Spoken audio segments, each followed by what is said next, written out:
বিশিষ্ট তারেক রহমান, আম জনতা পার্টির প্রধান তারেক রহমান, তিনি তার দলের নাম রেখেছেন আম জনতা। উনি এই যে নামটা রাখলেন, এই নামটা কি বাংলাদেশের প্রেক্ষাপটে একটা সুন্দর নাম হয়? বাংলাদেশের সাথে কি সামঞ্জস্য? বাংলাদেশের প্রেক্ষাপটে এটা কি খাপ খায়? একটু ভেবে দেখুন তো, উনি তো গিয়ে কি বোঝাতে চেয়েছেন। তারেক সাহেব, আপনাকেও আমি বলছি, যদি আপনি আমার ভিডিওটা দেখে থাকেন একটু জানাবেন। আমি জানি না তো, আমি বুঝতে চাই, কারণ আপনি তো আমারও একটা ভোটের প্রত্যাশী। নাকি আমাকে ছাড়াই আপনি আপনার দলকে এগিয়ে নিয়ে যেতে চান, সেটা আপনার ব্যাপার।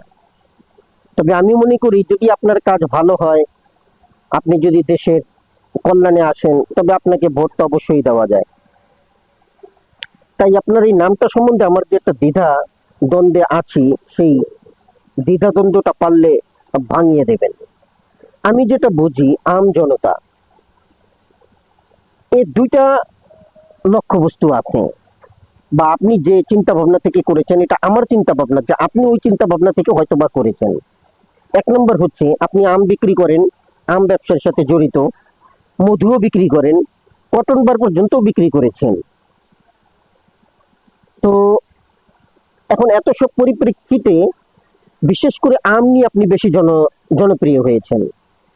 আমটা সবার কাছে গ্রহণযোগ্য হয়ে গেছে, আপনাকে আম তারেক হিসাবে সবাই চেনে। এই জন্য হয়তোবা আপনি আপনার দলের নাম দিয়েছেন আম জনতা পার্টি।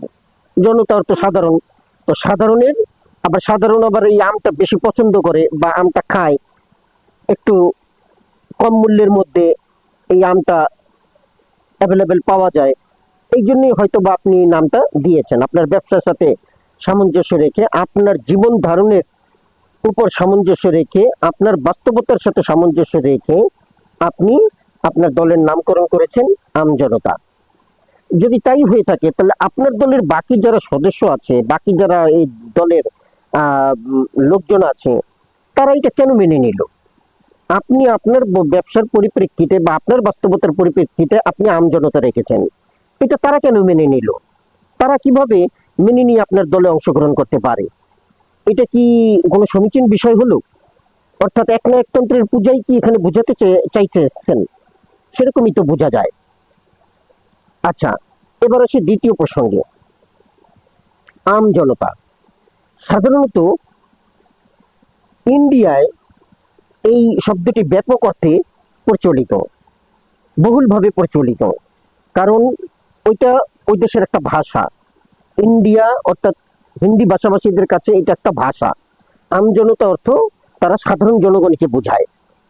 তো সাধারণ জনগণই যদি হবে, তাহলে এটা তো একটা হিন্দি ভাষা, ইন্ডিয়ার প্রচলিত ভাষা।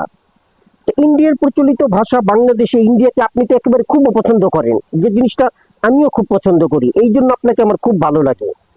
এই জন্য আপনার অনেক দোষ থাকা সত্ত্বেও সেই দোষগুলো অনেক সময় মাফ করে দেই, যে আপনি দেশের জন্য অনেক ভূমিকা রেখেছেন, আপনি দেশের জন্য অনেক কষ্ট করেছেন, মার খেয়েছেন, আপনাকে অত্যাচার করেছে।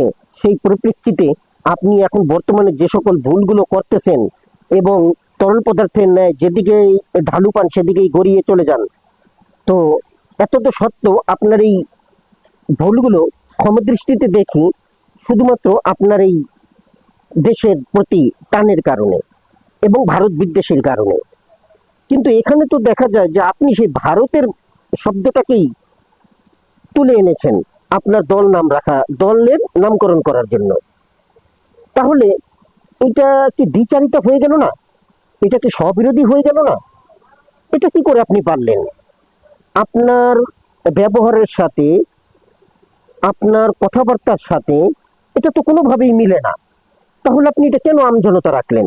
আপনি তো সাধারণ জনতাও রাখতে পারতেন, বাংলাদেশের বাচ্চা সাধারণ জনতা, আপনি সাধারণ জনতা রাখতেন, এই ভাষায় আপনার দলের নামকরণ করতেন, খুব সুন্দর হতো। কিন্তু আপনি আম জনতা রাখলেন। এখন যদি আমি বলি, এই দ্বিতীয় প্রসঙ্গটার ভিতরেও আমি যদি বলি যে আপনার দলের যারা আছেন, যারা আপনার দলের নাম লিখিয়েছেন, তারাই বা একজন ভারত বিদ্বেষী লোক, অথচ ভারতেরই হিন্দি ভাষার একটা নাম রেখেছে, তারা সেটা কিভাবে মেনে নিল? আপনার দলটা তারা কিভাবে করে, কোন সেন্সে করে? ওই লাস্টে যে একটা শব্দই আসে, একনায়কতন্ত্র প্রচলন করতে চান, অর্থাৎ আপনি আপনার দলের সর্বপ্রধান, আপনি যা বলবেন আপনি তাই হবে, এর বাহিরে কিছুই হবে না। এমনটাই কি আপনি বুঝাতে চেয়েছেন? যদি একটু বুঝিয়ে বলেন, হয়তো আমার বোঝার মধ্যে ভুল থাকতে পারে।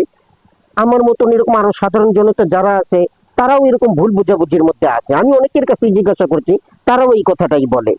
তো এখন যদি আপনি এই ব্যাপারটা একটু বুঝিয়ে বলতেন এবং খোলাসা করে দিতেন, খুব ভালো হতো।